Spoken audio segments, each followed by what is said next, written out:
जय हिंद दोस्तों, स्वागत है आपका एक बार फिर से ISPCS पास में।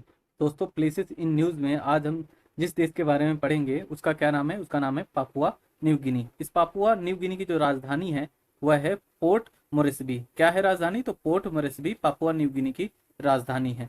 तो जानते हैं यह स्थल सुर्खियों में क्यों रहा, आखिर यह स्थल न्यूज़ में क्यों रहा। तो हाल ही में पापुआ न्यू गिनी में दो संघर्षरत समूहों जिनमें यूपो अलायंस और पालिने अलायंस शामिल है, ठीक है। दो समूह है, संघर्षरत समूह है जिसमें यूपो अलायंस और पालिनो अलायंस शामिल है। उनके मध्य एक संघर्ष विराम समझौते पर हस्ताक्षर हुआ। कहने का तात्पर्य यह है कि देखो, पापुआ न्यू गिनी में दो संघर्षरत समूह है जिनमें शामिल है यूपो अलायंस और पालिने अलायंस। इनके मध्य एक संघर्ष विराम समझौता में हस्ताक्षर किया गया है, ठीक है। यानी कि जो संघर्ष चल रहा था इन दोनों के मध्य, वह संघर्ष रुक गया है एक हस्ताक्षर के माध्यम से, यानी कि एक समझौते के माध्यम से। अब जानते हैं कि हम पापुआ न्यू गिनी की भौगोलिक अवस्थिति के बारे में। तो इसकी जो भौगोलिक अवस्थिति है तो यह दक्षिण पश्चिम प्रशांत महासागर में स्थित एक द्वीपीय देश है। यानी कि यह एक आइलैंड कंट्री है जो कि कहां पर अवस्थित है? तो साउथ वेस्ट पैसिफिक ओशन में, यानी कि दक्षिणी प्रशांत महासागर में। यह न्यू गिनी के पूर्वी हिस्से को शामिल करता है, ठीक है। यह न्यू गिनी के पूर्वी हिस्से को शामिल करता है और यह दुनिया का दूसरा सबसे बड़ा द्वीप है, ठीक है। इसमें बिस्मार्क द्वीप समूह और बोगेनविले और बुका तथा अन्य छोटे द्वीप शामिल है। जो बुका जो हमारा यहाँ पे द्वीप है वह सोलोमन द्वीप श्रृंखला का ही हिस्सा है। देखो, पापुआ न्यू गिनी में बिस्मार्क द्वीप समूह, बोगेनविले, बुका और अन्य छोटे द्वीप शामिल है, ठीक है। लेकिन ये जो बुका ही है, बुका जो आइलैंड है, वह सोलोमन द्वीप श्रृंखला का भी हिस्सा है, ठीक है। यह भूमध्य रेखा के ठीक दक्षिण से टोरेस जल डबरू मध्य तक फैला हुआ है। कहां तक फैला हुआ है दोस्तों?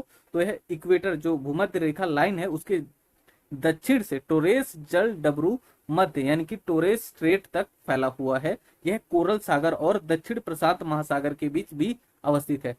इसके पश्चिम में इंडोनेशिया, दक्षिण में ऑस्ट्रेलिया और दक्षिण पूर्व में सोलोमन द्वीप अवस्थित है। आइए एक बार मैप में देख लेते हैं ताकि वह प्लेस आपके दिमाग में रच बस जाए और आप लॉन्ग टाइम तक उसे भूल ना सके। ये देखिए दोस्तों, ये जो लोकेशन है वह पापुआ न्यू गिनिया की है जिसकी राजधानी क्या है? पोर्ट मोरेस्बी, ठीक है। सोलोमन आइलैंड इसके साउथ ईस्ट में अवस्थित है। वहीं बात करें मार्शल आइलैंड की तो वह अवस्थित है नॉर्थ ईस्ट में, ठीक है।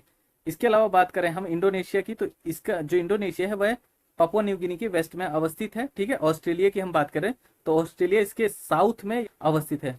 और ये जो एरिया है सारा, ये पैसिफिक ओशन का ही हिस्सा है। पैसिफिक ओशन में यह जो पापुआ न्यू गिनी आइलैंड है वह अवस्थित है। एक चीज मैं आपको और बताना चाहता हूँ, यहाँ से अगर पूछ लिया जाए कि पापुआ न्यू गिनी के नॉर्थ वेस्ट में कौन सा देश है तो यहाँ पे आपको पलाऊ भी दिख जाएगा, ठीक है। पलाऊ के अलावा यहाँ पे आपको फिलीपींस भी देखने को मिल जाता है। इसके अलावा इसके साउथ में ही आपको न्यू कैलेडोनिया आइलैंड भी देखने को मिल जाएगा जो कि फ्रांस के अंडर आता है, ठीक है। मैं ऐसा करता हूँ आपको समझ आ रहा होगा, ठीक है। बढ़ते हैं आगे। देखिए, भौगोलिक विशेषताओं की बात करें कि हमारे जो पापुआ न्यू गिनी आइलैंड है उसकी भौगोलिक विशेषताएं क्या हैं, तो यह पैसिफिक रिंग ऑफ फायर के निकट अवस्थित है। पैसिफिक रिंग ऑफ फायर के निकट यह अवस्थित है। पैसिफिक रिंग से आप समझते ही होंगे कि यह यहाँ पर सबसे ज्यादा ज्वालामुखी की घटनाएं देखने को मिलती है और सबसे ज्यादा भूकंपीय गतिविधि भी देखने को मिलती है। विश्व का लगभग 90% से अधिक जो ज्वालामुखी विस्फोट होते हैं वह पैसिफिक रिंग ऑफ फायर में ही होते हैं, ठीक है।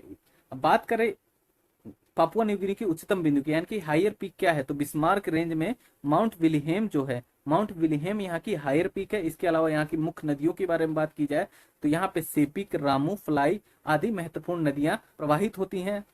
तो दोस्तों, यहाँ पे हमारा जो पापुआ न्यू गिनी प्लेस है वह समाप्त होता है। मैं आशा करता हूँ आपको अच्छे से समझ आ गया होगा। इन्फॉर्मेशन आपको पसंद आती है तो वीडियो को लाइक और चैनल को सब्सक्राइब जरूर करें और हाँ, अपने दोस्तों के साथ जरूर शेयर करें। धन्यवाद। मिलते हैं नेक्स्ट प्लेसेस इन न्यूज में।